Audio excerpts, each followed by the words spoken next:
je me suis retrouvé là, c'est assez, on va dire, c'est assez bizarre. C'est pas vraiment un hasard, c'est vraiment un désir. J'ai suivi un cursus de mathématiques, je suis enseignant en mathématiques. J'ai voulu enseigner les mathématiques toute ma vie, j'ai voulu enseigner toute ma vie, j'ai voulu transmettre mon savoir absolument toute ma vie.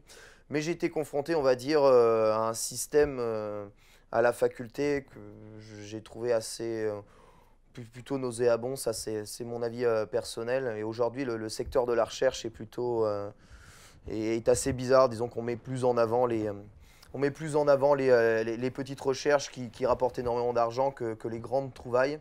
Et on a du mal finalement à se libérer là-dessus.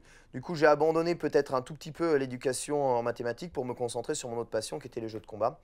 Et aux alentours de 2007-2008, j'ai donc été assisté en vrai à mon premier tournoi de jeux de combat. Je voulais depuis longtemps. C'était le Sunfest à Rennes, qui a lieu encore tous les ans ici, à Rennes. Et j'ai pu me poser en tant que spectateur des tournois qui étaient eux-mêmes commentés par des commentateurs. Et je voyais tout, on va dire, l'engouement que suscitait la discipline au travers les fans de jeux de combat. Et j'ai probablement passé l'un des meilleurs moments de toute ma vie. Je n'avais jamais vécu ça.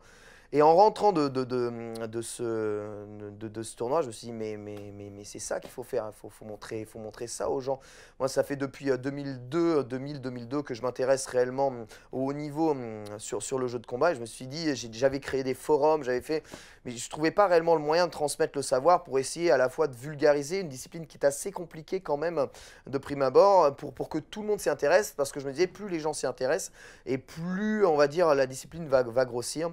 Et Street Fighter 4 est sorti fin 2008 en arcade au Japon, et je me suis dit, bah, s'il y a bien un moyen de montrer aux gens à quel point le jeu est intéressant, c'est tout simplement d'essayer de commenter des matchs, de les analyser et de montrer exactement comment est-ce que les jeux fonctionnent. Et avec Street Fighter 4, c'était la bonne occasion. Et du coup, je me suis mis fin 2008 à commenter certains petits tournois comme ça sur YouTube avec mes petits moyens, mon petit PC.